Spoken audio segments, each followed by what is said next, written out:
Hello bachchon, let us see the question.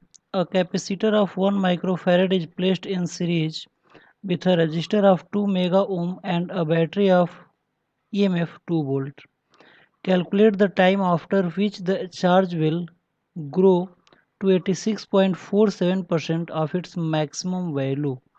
Question ये कर रहा है कि कैपेसिटर है 1 माइक्रोफैरड का, उसे सीरीज में एक रजिस्टर के साथ जोड़ा जाता है और रजिस्टर 2 मेगा ओम का है और उसके लिए ईएमएफ सप्लाई की जाती है 2 वोल्ट का। तो हमें बताना है कि कितने समय बाद इसकी जो मैक्सिमम वैल्यू होगी वो 86.47% हो जाएगी। तो आइए देखते हैं इस क्वेश्चन का की कॉन्सेप्ट क्या है और फिर इस क्वेश्चन को हम लोग सॉल्व करेंगे। तो की कॉन्सेप्ट हम लोग समझेंगे कि वो कौन सा ऐसा कॉन्सेप्ट है जिसके बेस पर हम लोग इस क्वेश्चन को सॉल्व कर सकते हैं। ठीक है, तो आइए समझते हैं। तो आप लोग देख सकते हैं कि यहाँ पे चार्जिंग और डिस्चार्जिंग की बात की जा रही है, यानी कि जो क्वेश्चन है वो कैपेसिटर के चार्जिंग इक्वेशन के ऊपर डिपेंड कर रहा है।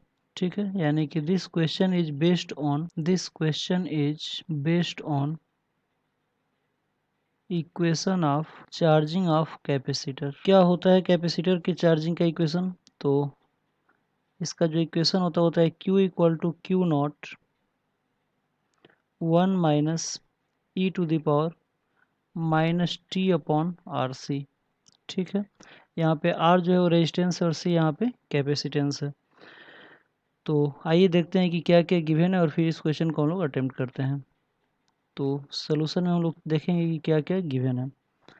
तो सबसे पहला चीज़ कि यहाँ पे कैपेसिटेंस दिया हुआ है और कैपेसिटेंस कितना दिया है 1 माइक्रो फैरेड। ठीक है, यानी कि 10 to the power minus 6 farad दिया हुआ है। इसके बाद रेजिस्टेंस दिया हुआ है कितना 2 मेगा ओम। तो 2 मेगा ओम का मतलब है कि 2 इंटू 10 टू द पावर 6 ओम दिया हुआ है। ठीक है, और इसका जो बैटरी है वोल्टेज वो दिया है 2 वोल्ट। ठीक है, और क्या कह रहा है, और ये कह रहा है कि किसी टाइम टी में, एट टाइम टी, क्यू की जो वैल्यू है उसकी वैल्यू कह रहा है कि ये इनिशियल वैल्यू का 86.74% हो जाता है। 86.74% ऑफ क्यू नॉट यहाँ पे इनिशियल वैल्यू है। ठीक है, तो अगर थोड़ा सा हम लोग इसको और सॉल्व करें तो हमें मिलेगा Q upon Q naught equal to 86.74% को अपॉन 100 लिख सकते हैं हम लोग। ठीक है, तो यहाँ से हम लोग देख सकते हैं कि इसको इक्वेशन नंबर 1 कर लेते हैं और जो चार्जिंग का जो इक्वेशन था उसको एक बार लिख लेते हैं। तो ये था Q equal to Q naught 1 minus e to the power minus t upon R C.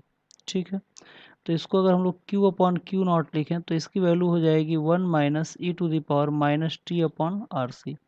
तो Q अपॉन क्यू नॉट की वैल्यू इक्वेशन 1 से रखेंगे तो इसकी वैल्यू मिल जाएगी 86.74 upon 100 equal to 1 minus e to the power minus t upon R C. तो 1 को इधर लेके आएंगे तो हमें फाइनली मिलेगा ई के power minus t upon R C की जो वैल्यू होगा ये हो जाएगा इसकी वैल्यू 13.53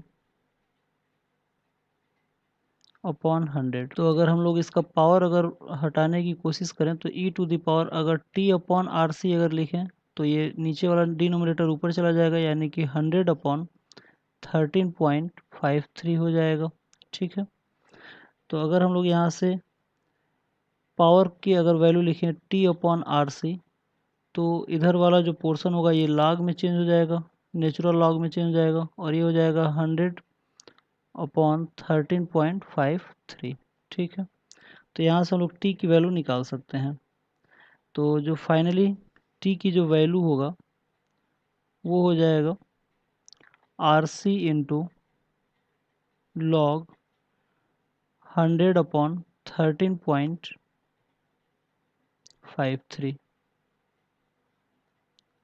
तो यहाँ से हम लोग दोनों की वैल्यू रख सकते हैं। तो आर की वैल्यू कितना है, तो आर की वैल्यू आप लोग देख सकते हैं कि 2 इंटू 10 टू द पावर 6 था और कैपेसिटेंस की वैल्यू 10 के पावर माइनस 6 था और जो इसकी वैल्यू होगा ये हो जाएगा 2.303।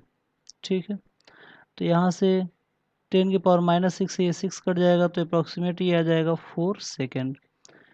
तो इस क्वेश्चन का जो सही आंसर होगा वो कितना हो जाएगा 4 सेकेंड। ठीक है, यानी कि 4 सेकेंड बाद इसकी जो वैल्यू होगी मैक्सिमम वैल्यू वो 86.47% हो जाएगी। तो आई होप आप लोगों की क्वेश्चन समझ में आया होगा। Thank you very much, good luck.